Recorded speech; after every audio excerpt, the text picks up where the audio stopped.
Hey everybody, today we're going to be talking about something I've been struggling to put words to for a while now, but I think I finally figured out how to organize the mess that's up here, and so I've split it up into 3 parts. The first part is going to take a while to build up, but I got to set the scene. The second part is where all the action is, and the third part we're going to bring it all home. So without further ado, part 1. A Fistful of Dollars. December 2017, I was walking into an AMC movie theater. Do you remember when before COVID was a thing? I bought some Sour Patch Kids, some nachos, a blue icy, because this is when I was in my 20s and I could eat anything I wanted without any repercussions. I was going to see The Last Jedi, and I was genuinely excited to do this, which looking back now is hilarious. The reason I was excited is because I had seen The Force Awakens almost 2 years to the day prior, and The Force Awakens ends with a cliffhanger that looks like this.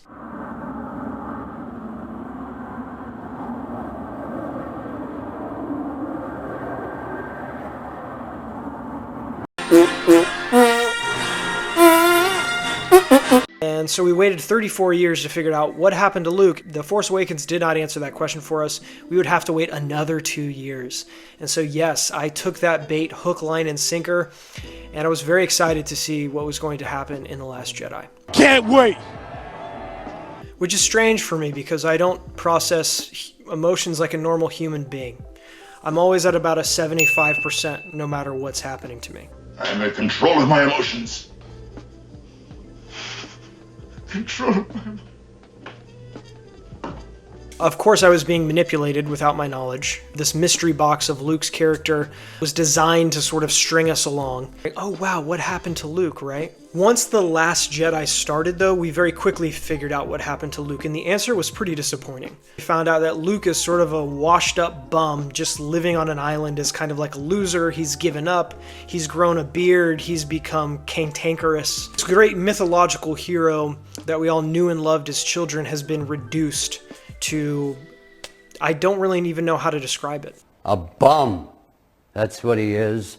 A bum. Like if you just gave the script over to Emperor Palpatine, we're like, here, write Luke the way you want him to be so he's the easiest possible version of himself to defeat. This is the version of Luke that we got in The Last Jedi. So the whole movie we're sort of waiting, what's the explanation for this? Why is Luke behaving this way? And the explanation we got was actually worse than the result itself. It made so little sense that it almost seemed like it was purposefully designed to upset people. The answer as to why Luke was disillusioned is because Kylo Ren had been training as a Jedi, and Luke had sensed some dark force feelings in him. And so one night Luke goes into his tent and he gets out his lightsaber and he thinks about killing Kylo Ren. Kylo Ren, sees that he's doing this, and at the last moment pulls out his lightsaber and they begin to fight one another. Why was this such a surprising interpretation of Luke's character? I'm so glad you asked. Now, in the original trilogy, in the back half of The Return of the Jedi, the plot is primarily concerned with one thing, and that is Luke's transformation into a Jedi. He not only becomes a Jedi, but he becomes the most powerful Jedi in the entire galaxy. How does he do this? How does he go about surpassing his previous masters, Obi-Wan Kenobi and Yoda? How does he do this? By directly disobeying their orders to him, kind of. One of the shadier things that Obi-Wan and Yoda were trying to hide from Luke is the fact that Darth Vader was his father. They were purposefully withholding this information from Luke because they wanted Luke to fight and to kill Darth Vader and to save the galaxy from the evil empire. And they withheld this information so that Luke would be more willing to fight his father. But when Luke figures out that Darth Vader is his father in The Empire Strikes Back, spoiler alert, Luke experiences complicated and conflicting feelings about this.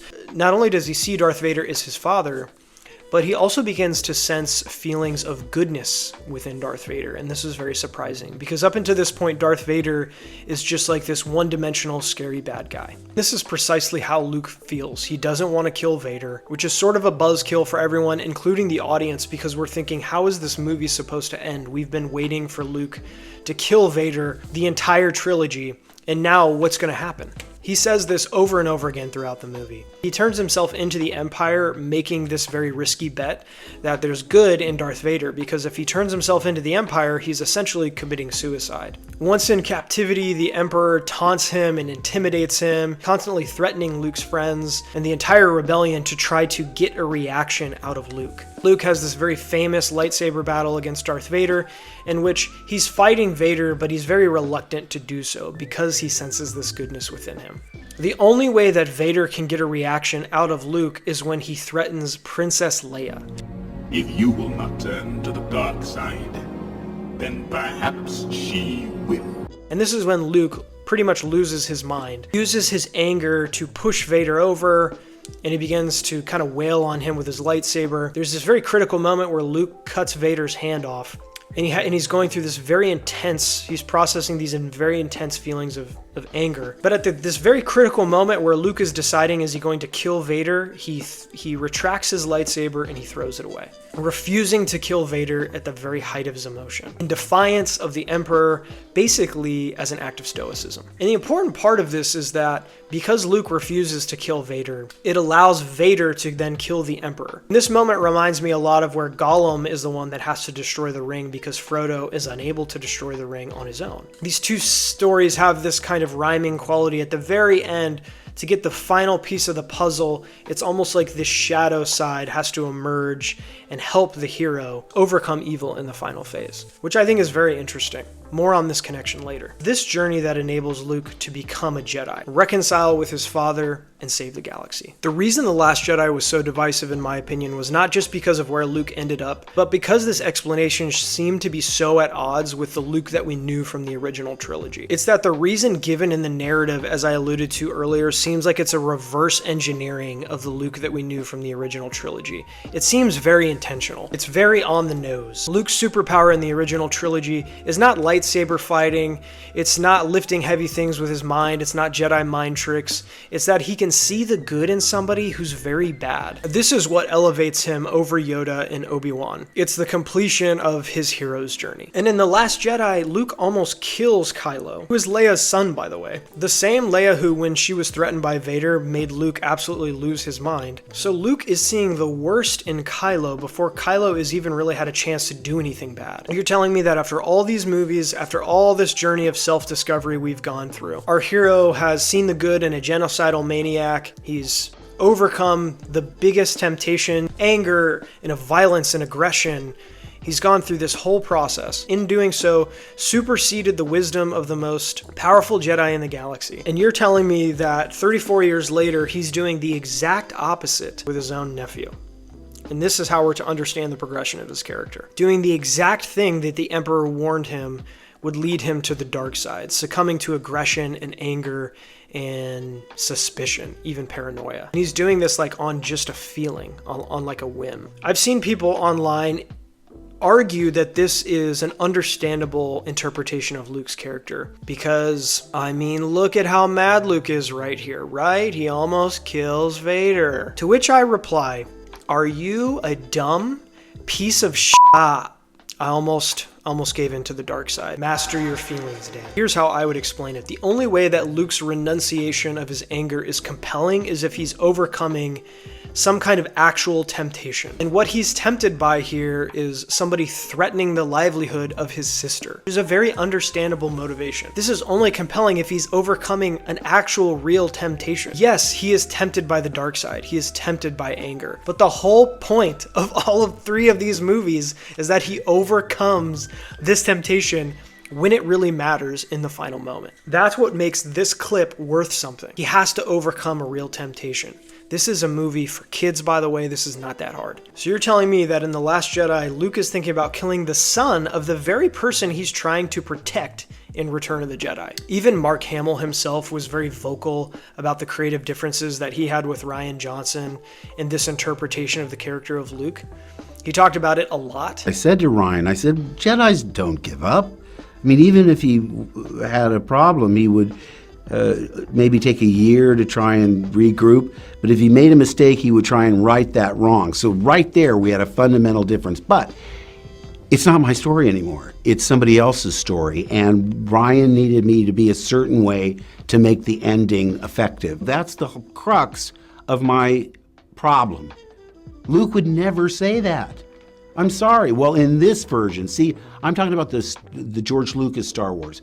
This is the next generation of Star Wars. So I almost had to think of Luke as another character. Maybe he's Jake Skywalker. He's not my Luke Skywalker, but I had to do what Ryan wanted me to do because it serves the story well. But listen, I still haven't accepted it completely, but it's only a movie. I hope people like it. I hope they don't get upset. But apparently he got in trouble and had to stop talking about it. Who knows what that involved? Probably Kathleen Kennedy was going to throw him in a Sarlacc pit.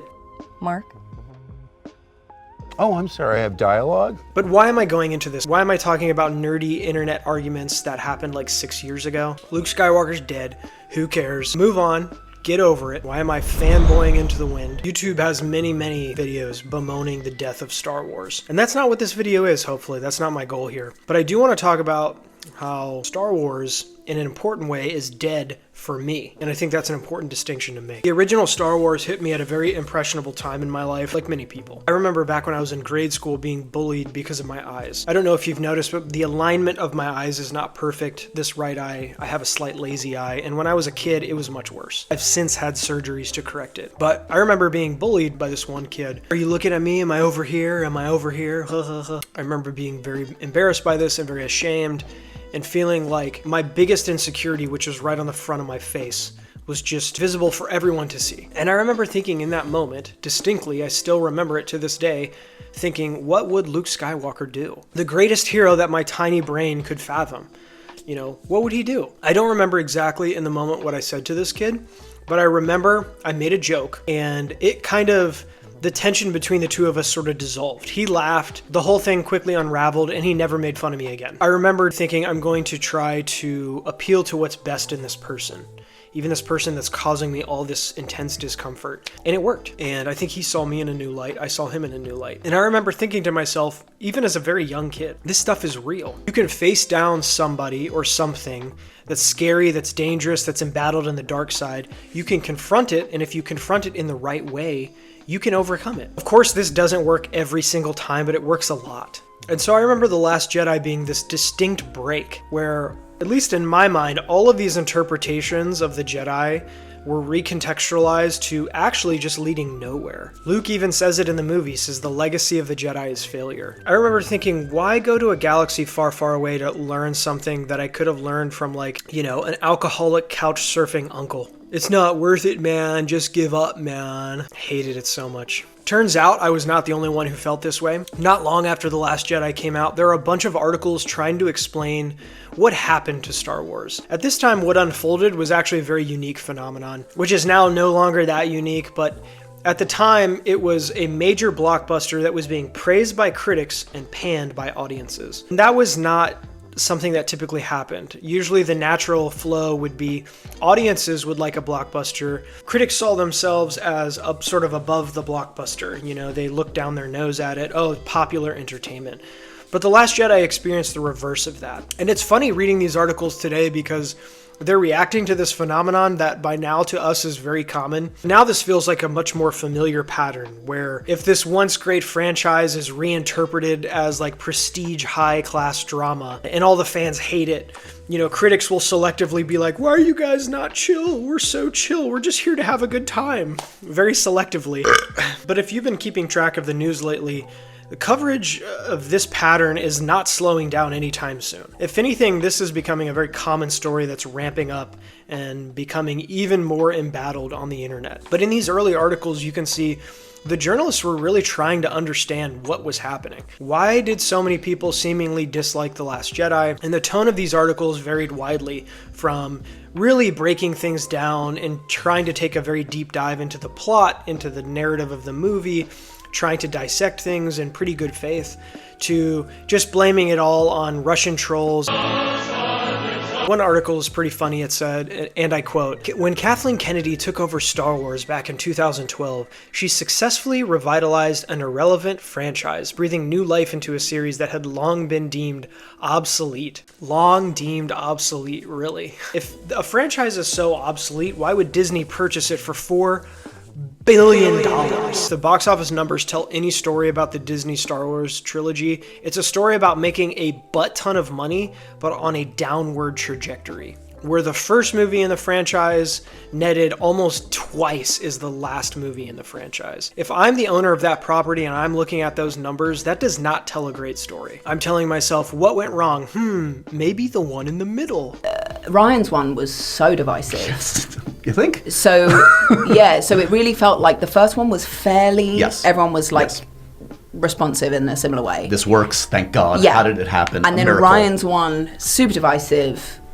And then the last one, super divisive. And apparently Disney is still grappling with what it means to be the writers and creators of Star Wars to this day. This article from The Hollywood Reporter to me was really even-handed and illustrative of the problems that they're experiencing. Once this became the narrative of being a Star Wars fan, it just kind of felt icky. The thing I was originally a fan of, literally, figuratively, metaphorically, whatever you want to call it, died. And in its place was this petty internet drama about internet trolls and billion-dollar corporations and anti-woke influencers and anti-woke influencers.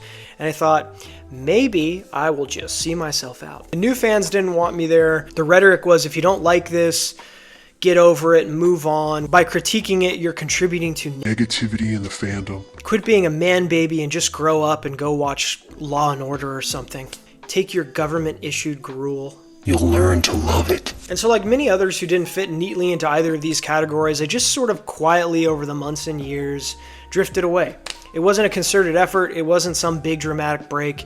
I just found myself kind of not caring that much about Star Wars or what was happening with the new Star Wars. Of course, I would always be a fan of the originals, and I continue to rewatch them to this day. But a question still lingered in the back of my mind that I could not get rid of, which is, am I falling into the pattern of this new kind of loserish Luke? By retreating to this island and huddling up with my weather-beaten VHS tapes from 1995. More on that later. Part 2, another fistful of dollars. Now, on a scale of seriousness, I would say I was a moderately serious Star Wars fan. Seen all the movies, had the Legos as a kid, had the figurines as a kid, played pretty much all the video games. Some of those video games are still some of my favorite to this day, but I did not read the novels or the graphic novels. But at the end of the day, even though I was really into Star Wars, I always kind of felt like a little bit of an outsider because deep down at the bottom of my heart, I knew that another ring was made. Although I loved Star Wars, I didn't feel like I was leaving it so much as I felt like I was embracing my first love, which was Lord of the Rings. Star Wars was there for me as a kid, but as I was coming of age and learning how to be a man, Lord of the Rings was it for me. The years I've gone back to those books and movies countless times. It's a journey that I'm still on today.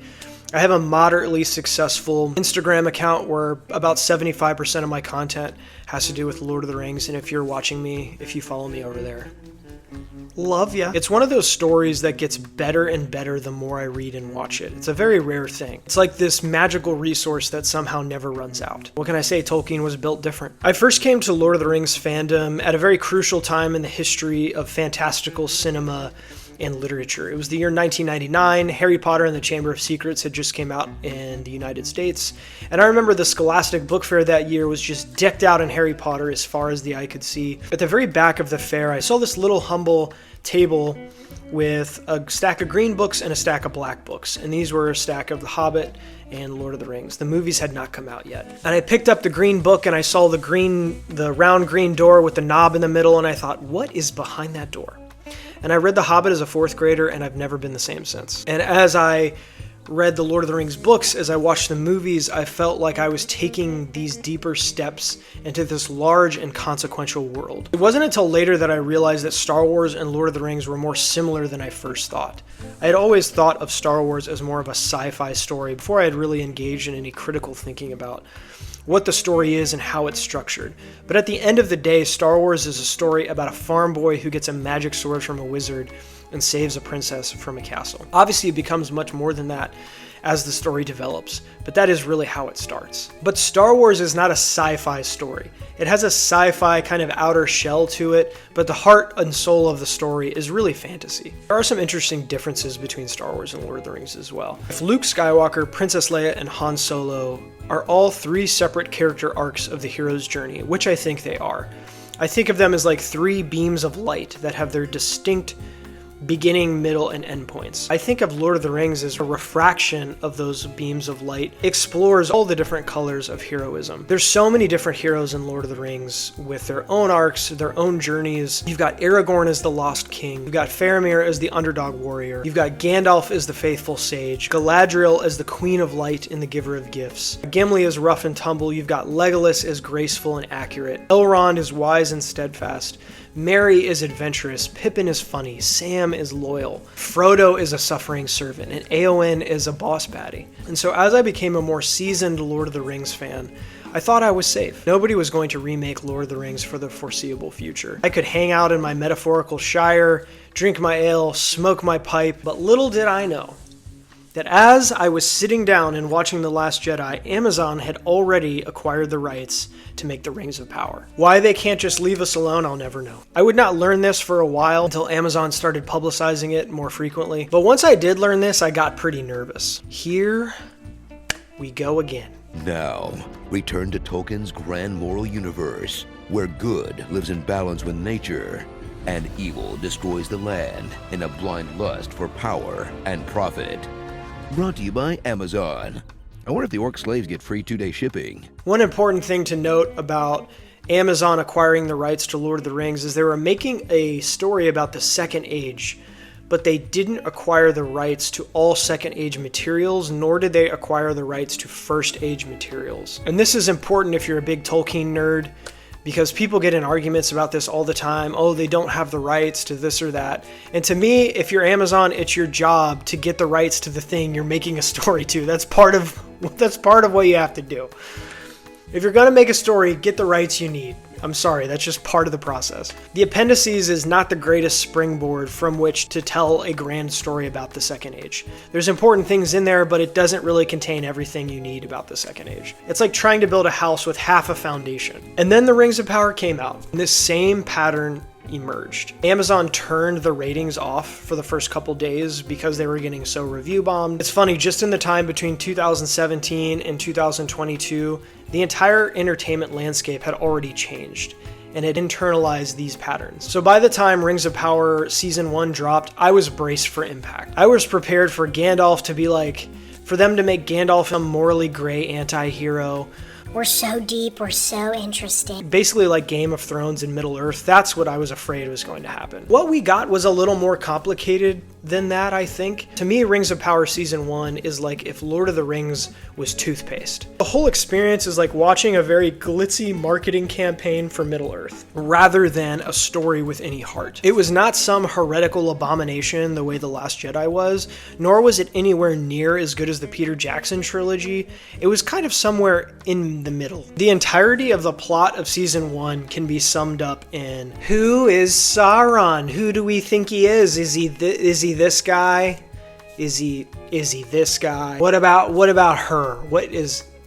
Is she Sauron? Is he Sauron? And the reveal at the end is really not that surprising. It's pretty unsatisfactory. You mean it was Halbrand? I did not see that coming. And after Rings of Power came out, there was this same deluge of critical videos that came out about it, picking apart every little deviation from Tolkien's work in comparison. And to be fair, there are a lot of lore deviations from Tolkien's work. The Rings of Power is really like a very expensive fan fiction. But the thing about deviations in my mind is like, there's always gonna be some deviation. So deviation from the text is not the end-all be-all. The end-all be-all is the imaginative reframing, does it pay off? People are always commenting on, oh, in the Peter Jackson trilogy, he had Arwen instead of Glorfindel. Well, it's like, okay, yes, but I feel like that deviation paid off because having Arwen be more prominent in the story, to my mind, recalls the story of Beren and Luthien. So in deviating, Jackson, I think, is, for the fans who have eyes to see it, I think he's recontextualizing that to kind of heighten and bring to life this great story from the lore. I am of the mindset I am more than willing to overlook a deviation if it serves the story in some greater way. Especially in an adaptation of something I love, I'm not like a hardcore you gotta be orthodox and stick to the text. Like, I'm pretty loosey-goosey, like have fun with it, go into different creative directions and everything. But give me something that I can sink my teeth into. Give me something with a core, with a heart that I can get invested in. To me, season 1 didn't even really feel like it took place in Middle-earth. The characters kind of felt like LARPing modern-day people that had costumes and pointy ears on. My headcanon nickname for where this story took place was Mid-Earth. They didn't feel like they were of this different and distinct world. Mostly, to me, this was due to the dialogue, which I just thought was so abysmal in places. Ah, there it is. The true purpose of your visit. You want something. I journeyed here to see my friend whom I've greatly missed. A sword tunnel, dug deep and with care. By what, I cannot say. Or are you a castaway, grasping for a handhold in a tempest? There is a tempest in me. There's few writers, I think, who currently exist who can strike this perfect balance between doing old-timey, kind of medieval feel writing that's also comprehensible and sounds correct to us. If you read the Peter Jackson script of the Lord of the Rings movies, or you just watch it with subtitles on, you'll appreciate the balance that those writers were able to strike between this otherworldly kind of elevated language that still felt like you could understand what they were saying. And it didn't sound mealy-mouthed or forced. But in Rings of Power, other elements of realism kind of snuck through to me, most notably in the character of Galadriel. I could go into an entire YouTube diatribe about Galadriel and Rings of Power because I think a lot of YouTube criticism kind of got her wrong. In Tolkien, she's such a special character. She's described as having a lot of these conflicting attributes harmonized into one person. She's described as kind of androgynous, a little bit masculine, a little bit feminine. She is described as very beautiful, of course. But Tolkien also talks about her being athletic in some of his other writings, and there's nothing in the text that would directly contradict her being a warrior. And the grand irony of her character in the show is, Galadriel is a character written by a man in the 1950s, and yet you cannot really Mary Sue her, I don't think, in any adaptation, because she is so powerful in Middle-earth. She's like the most powerful elf other than Feanor, and she's even described as wiser than Feanor. The elvish name that her mother calls her is Nerwin, which translates into man-maiden. So all the videos that are calling her Galadriel, they're not really pointing out an heir like they think they're pointing out. There's kind of an irony there to me. It's just kind of funny. It's almost like the Rings of Power did the opposite of what franchises are typically doing with female protagonists like this. Instead of making her over-the-top, over-powerful, they give her like weaknesses she doesn't really even have in Tolkien's version of her, which is so weird and kind of fascinating to me. I think they're trying to make her more interesting and multi-dimensional, so they're giving her weaknesses. They're making her seem less wise than she is in the written version. The primary characteristic you get from reading about Galadriel in the First and Second Ages, she is remarkably resistant to overreacting. When all other elves are losing their mind because Morgoth steals the Silmarils, she's one of the only ones that keeps her cool. She does not fall for Sauron's disguise as Anatar. She kind of sees right through him. She resists the temptation to make revenge against Morgoth, which in my mind kind of foreshadows her resisting the temptation of the ring in the Fellowship of the Ring. But in Rings of Power, through every single line of dialogue, it feels to me like she's trying to prove herself. I don't know who she's trying to prove herself to. I mean, she's Galadriel. Are you stranded at sea? Because rather than rest in glory, I chose to seek out the very enemy responsible for your suffering. I am grateful you have not known evil as I have. But you have not seen what I have seen. I have seen my share. You have not seen what I have seen. I am not some courtier to be placated by idle flattery. Like at this point in Middle-earth, I mean, she has the most god-tier lineage of any elf in Middle-earth by far. She's royalty. She saw the light of the trees of Valinor. She's not like a middle manager at a tech company trying to prove she has what it takes to be a VP. Fast forward to today, Rings of Power Season 2 has just wrapped up. Now, a lot of the same problems, in my opinion, still plague it from Season 1, although there are some notable improvements. Because the plot in Season 2 actually does involve some things that actually happen in Tolkien, which that tells you where the bar is at. Just including some things from Tolkien is like, yay, we did it. The two things we have are the Siege of Eregion and Celebrimbor's relationship with Anatar and making the rings. These two major focal points elevate season 2 in a way that season 1 just didn't have. I know it's wild to think that including stuff from Tolkien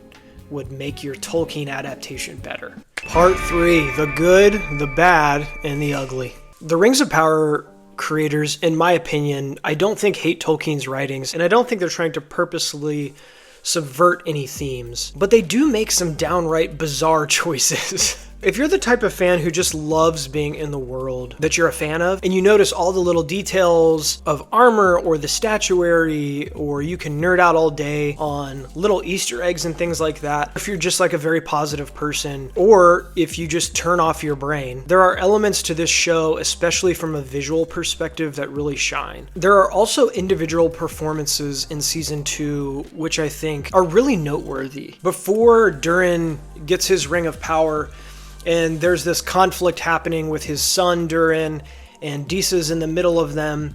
There's this really interesting interplay between those three characters, which albeit happens briefly, but it really did get me invested in the beginning of the show and interested in what was going to happen. The father and the son are mad at each other, they're both headstrong, and Disa represents this interplay between the two of them that I thought was really interesting. And Charles Edwards as Celebrimbor is hands down the best part of the show. Another actor who I don't think gets a whole lot of credit is Daniel Wyman, who plays the Stranger. I have a lot of thoughts on the Stranger. I hate that story so much. It's been so annoying from the very beginning to be teased like, oh, this could be Gandalf, and then the big reveal. There's so much I hate about it. It just makes me so mad. But Daniel Wyman, as an actor playing the Stranger, had so little to go off of, and he makes so much of it. It's really impressive. There are moments where he can squeeze so much confusion and bewilderment into this character, really get the credit I think he deserves for pulling that off, as little as he's given in the script. And come to think of it, that is a theme with Rings of Power that I think runs through a lot of the performances, is these actors are preparing to be in a Lord of the Rings role. So you can see they're trying to bring this grandeur to their performances, and the script just does not give them a lot to work with. Like, a lot of people criticize Morfydd Clark as Galadriel. I actually think her performance is pretty good. The problem is the script that is underneath her. You know, people say she doesn't make a lot of facial expressions, which if you look at Cate Blanchett and her portrayal, she also does not. The difference is that Cate Blanchett has a script, emphasizes the mysterious qualities of that character, so that when you see her on screen, that is to greater effect. When Morfydd Clark is trying to do the same things with her version of Galadriel, she keeps running up against this wall of there's nothing in the script to elevate her at all. But there's even, I think, a deeper problem in the philosophy of storytelling between the Rings of Power and Lord of the Rings proper. The mistake I think they're making is they're using techniques from realism and they're trying to make them work in fantasy. I blame Game of Thrones for this, because Game of Thrones does this pretty well. Game of Thrones, if you really boil it down, is not a fantasy story so much as it is a modern drama with people dressing up in armor and swords, almost like a historical medieval drama that happens to have dragons in it. Not a mythological core to Game of Thrones in the same way that there is to Lord of the Rings. But within The Last Jedi and the Rings of Power, I do detect a through line of condescension.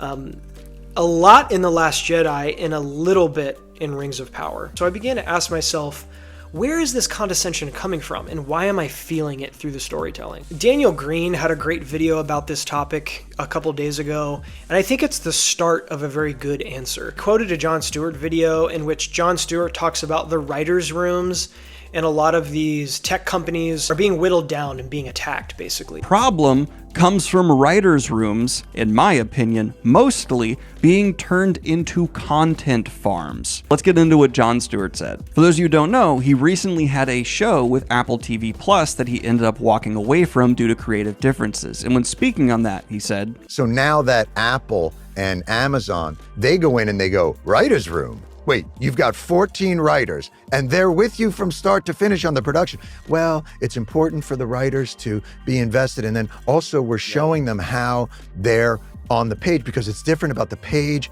to the screen. They've got to understand how that works and understand how we interact with the props. And they're like, they can have 3 weeks and it's got to be on Zoom. Yeah. And you can have 4 of them. They're changing us from an analog business to a digital business. Mm-hmm.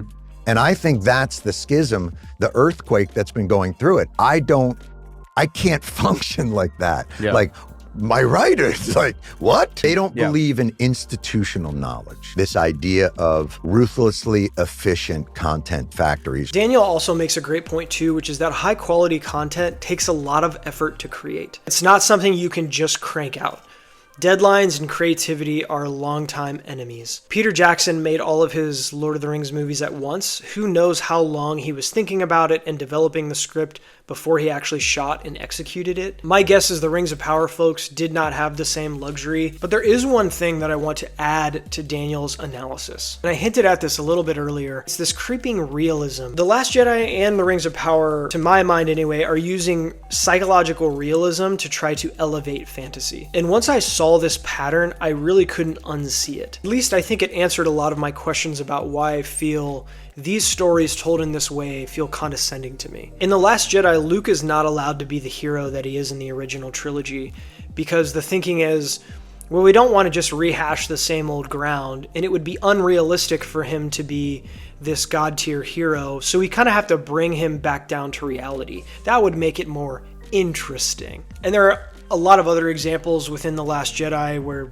these kind of realist techniques are coming into play. The Last Jedi is talking about arms dealing. Good guys, bad guys, made up words. Let's see who formerly owned this gorgeous hunk. This guy is an arms dealer. Made his bank selling weapons to the bad guys. Oh. I'm the good. Finn, let me learn you something big. It's all a machine, partner. Live free, don't join. And if you watch The Last Jedi with this lens, you'll see what I'm talking about. There's all these moments that peek through where it's not really a fantasy story anymore. It's more like a realistic story told in space with laser swords. In the Rings of Power, these moments are less central, but I think in the ways in which the Rings of Power fails, I think these things are operative and they're taking control over the narrative. One very famous example of this, apart from Galadriel's character, is the famous orc baby scene.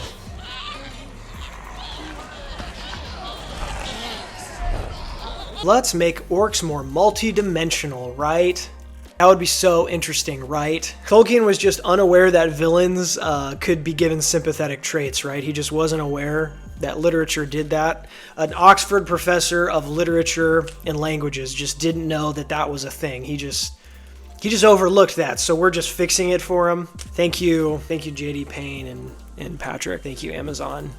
Fantasy will never be the same. And what I think the unintentional consequence a lot of this realism is, especially in Rings of Power, it recontextualizes events that happen in Lord of the Rings in an unfavorable way. And here's how I would defend it. If you're curious about this or you're truly interested in knowing someone's perspective about why these reinterpretations degrade the story, there are consequences for changes that you make into interpretation. So for the orc baby, for example, does this mean that Aragorn and Faramir are now committing genocide at the end of Return of the King when they do away with all the orcs? I recently saw this video from Josh from Xbox Live, a great smaller YouTube creator who makes a lot of really thoughtful content. And he broke this down in a way that you can think of fantasy on a spectrum between elevated fantasy and mythic fantasy. The mytho spectrum, let's call it. Elevated fantasy is what I call works that veer heavily towards the contemporary end of the mytho spectrum. Elevated fantasy is where fantasy is more psychological and realistic than it is fantastical. And he gives all kinds of examples of this. Game of Thrones would be one example over here. And mythic fantasy, where the structure of the story is more based on dream logic than it is on realism. He kind of places Lord of the Rings right in the middle, which I think is correct. If you think about why would a villain not have sympathetic motives? Or what is the benefit of having a simplistic paradigm between good and evil? If you think about the logic of dreams, and you see a spider in a dream, an evil spider, does that evil spider have a backstory and psychological complexity. No, it's a manifestation of you. That's what's so interesting, I think, about Lord of the Rings is at its root, I don't think it's certainly not a realistic story. I think what makes it compelling is that it's a psychological retelling of the battleground of good and evil within Tolkien's own consciousness. This comes from a quote from another one of my favorite authors, John Updike, where he says, "Every human consciousness is a battleground of good and evil." And to me, Lord of the Rings is a picture of this. Lord of the Rings is a picture of this battleground of good and evil, which is why the good characters and the evil characters are drawn with such simplistic colors. And that's why I think so many fans of Lord of the Rings love it so much. There's so few stories that can kind of capture this simplicity and this magic. The creators of these new properties either willfully or accidentally misunderstand this storytelling element within Tolkien. Prove what I mean. Here's a quote from the showrunners, one of the two showrunners of The Rings of Power. "Villains are motivated by things that in their own heads make them think they're the hero of their own story. And that can make for really compelling drama. And so orcs who have dimension, who have things they care about, benefits all the stories in our mind." And such quotes really cut to the heart of what makes elevated fantasy so inherently frustrating for me. These writers think they're adding the dimension of psychology, but they're actually subtracting the dimension of symbolism. It's a picture of the internal battle of one person. It's like a dream. You know, when I imagine the Shire or when I imagine Middle Earth, I often think that it has dreamlike qualities, and that's because I think at root it is a dream. It's Tolkien's dream. So this is why I think fans were so upset by this specific reinterpretation. It's a small moment for sure, but I think it is revealing of a larger storytelling philosophy that's underneath the Rings of Power. It's wanting to give psychological depth to characters and give them realistic flaws in a way that takes away from the story. It doesn't give to the story. Galadriel, Sauron, Elrond, Gil-galad, these are larger than life characters. These aren't like, they shouldn't be that relatable. I don't want to relate to them. I want to aspire to them. These characters are brought down to us rather than us feeling like we have to reach up to them. They don't feel like characters from a dream. They feel like characters, you know, that you might meet on the street. Gil-gadad and I can't believe that's a thing. We all have orcs inside us. We all have Saurons and Morgoths inside us that we have to fight. And so I think the question is what resources do we use to fight those? Well, we use our internal Gandalfs and Hobbits and Aragorns and Legolases, our internal Galadriels and Eowens. That's what we use, right? And that's I think the true beauty of the story. Season 2 did better and it's doing better, but I think it's doing better when it remembers this aspect of fantasy, not when it tries to be ambiguous or psychological, not when it tries to ship characters. I don't think it's elevating Tolkien's work when it's trying to do those things. But I do think there's a possibility that it could in the future if it changes its tactics. I think at bottom, it's a question of can these big corporations use storytelling techniques that are individual in nature, that you know, if you look at the old videos of Peter Jackson filming Lord of the Rings or George Lucas putting together the original Star Wars movies, these are not huge budget, big corporation enterprises. These are like scruffy dudes with dreams that are barely trying to scrape by to make it work. If you read Tolkien's letters when he was first writing Lord of the Rings and The Hobbit, dude could barely rub 2 nickels together. He had no money. He was trying to support 4 kids. These stories don't come from a place of power, which is interesting. They come from a place of normalness, of weakness, of everydayness. And I think that drives big corporations crazy.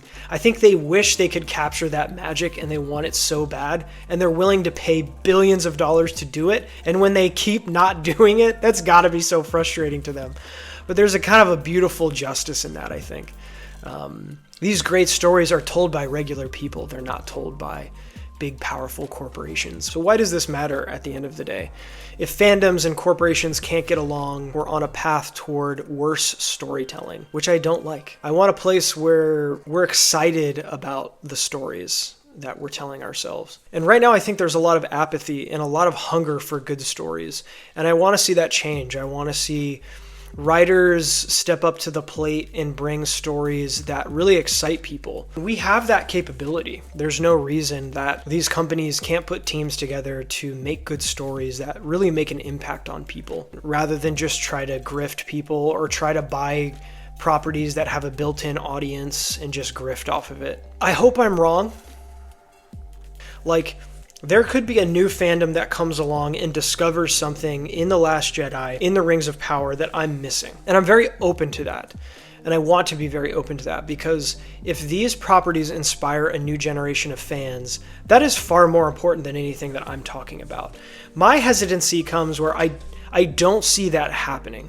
If you look at the Star Wars fandom as any indication, maybe of like a canary in the coal mine, it doesn't look like that's becoming a better place. It looks like there's trouble. And if new fans come along and they revitalize these properties, then good for them. Like, that means that Luke Skywalker's death, it means that, you know, the Rings of Power represents a sacrifice worth making, right? It means that new fans will come along and breathe life, a new life. Maybe they'll go in a different direction and it'll bring new people into something that's even better than the original. There's no reason to cut that off as a possibility. Of course, Tolkien is great. Of course, George Lucas was great. But there will be new geniuses that come along. Will they be associated with these particular properties? I don't think so. They'll probably create their own stories and people will get excited about those. But I think it would be great if we could learn how to keep retelling these stories and using these same names and franchises in a way that excites new fans. I don't think we should idolize great artists, you know. I think Tolkien is a great artist. I think he's a testament to the beauty of the human heart. As long as humans exist, there's going to be good art to celebrate. Not all of them are working in Hollywood. Some of them are doing their own thing. But wherever human beings exist, there's going to be artistic genius. And I think we should celebrate good art. I think it's important. I think it is a testament to what we value and who we are. Do these stories really matter? The Last Jedi, The Rings of Power? I don't know. I think it's too early to tell. I'm one person. I see the original germ of these stories being contaminated by storytelling philosophies that don't fit the original idea of these stories. What makes Tolkien, what makes Star Wars, why were they so popular? If you think about when Star Wars came out, it was the era of The Godfather and Apocalypse Now. Tons of psychologically deep, nuanced, and ambiguous stories about there being gray, morally gray areas. That's not what made Star Wars popular. And if you think about Lord of the Rings, that's not what made Lord of the Rings popular. If you've never heard of this literary critic Edmund Wilson, and you're a fan of Tolkien, I highly recommend you read this very famous review that he wrote in The Nation. And in it, he basically is roasting Lord of the Rings. You know, at the time, Lord of the Rings had a very complicated literary acceptance in the literary world. It was very popular with readers, but it wasn't necessarily accepted in the higher culture, you know, the literati. It wasn't accepted quite so easily. And Edmund Wilson represents kind of the establishment at the time. And he really says basically the only reason he sees anybody being a fan of Lord of the Rings is because they're a fan of juvenile trash. And that's a quote. And basically what he says is that, you know, this is a simple story about goblins and heroes. It's basically not worth an adult's time to read a story like that. Edmund Wilson was famously very against fantasy, disliked fantasy quite a bit, and was a fan more of realism. And to me, this is kind of like the revenge of Edmund Wilson. Nobody reads Edmund Wilson anymore. Tolkien still sells hundreds of thousands of copies every year, long after he sailed into the West. Nobody reads Edmund Wilson besides English majors. He's coming back from the grave to take over these stories and say, if we could only make them more realistic. But what do I know? You know, they're remaking Harry Potter for HBO. I wonder how that's going to go. I wonder if Voldemort is going to be like just a misunderstood guy, you know? It's like in the great stories, Mr. Frodo. The ones that really mattered. Full of darkness and danger they were. But look, at the end of the day, this stuff I think is fun to talk about. At the very least, I think it's interesting to have these debates in good faith about what makes a good story. Why do we like the things that we like? Why did we originally come to Tolkien? Why did we originally come to Star Wars? Rather than something else. I mean, there's plenty of stories out there. What is special about these things? And how can we preserve culture in the best way? I think those are questions worth pondering. I'm hopeful that Rings of Power Season 3, if there is one, will be even better. I think we can definitely count on the actors to elevate their performances and make them worth watching, even if the script is not up to snuff. I'm hopeful that the script will change and that maybe once the writer's strike stuff clears up, there'll be an even better path forward, and that some of this Second Age stuff will start to solidify and really be an exciting prequel. I just think it would be such a missed opportunity to have all this budget and all this plan around the Second Age and not really get like a true Tolkienian Second Age set of stories. I think that would be such a missed opportunity. If this doesn't work, I don't know if we're going back to the Second Age, you know what I mean? People will see this as a failure, not worth trying again, and I think that's wrong. I think there's a lot of great stuff in the Second Age to try out. And I'm hopeful that Rings of Power can continue the upward trajectory in the opposite direction of Star Wars. I am hopeful for that. All right, guys, I think I'm gonna end it. So, hey, if you like this video, please hit that like button.